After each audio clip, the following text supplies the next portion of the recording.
Ferris wheel dyan sa taas. Mayroon. Imagine. Paikot-ikot lang yan doon. Ito na po ginawa namin. Ito na ang Okinawa namin kasi. Oh my God. Yung budget namin na pang Okinawa.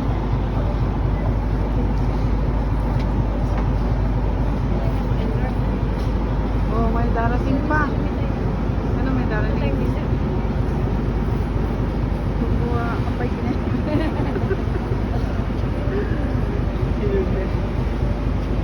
Ano mo? Ilang oras na? Mas maganda yata sa likod. Pwede bang tumayo mamaya? Lagay natin ito sa gilid eh. Ay, ikaw hindi pala ako. Wait lang. Hindi pa napuno eh. Mawakay. Kalila.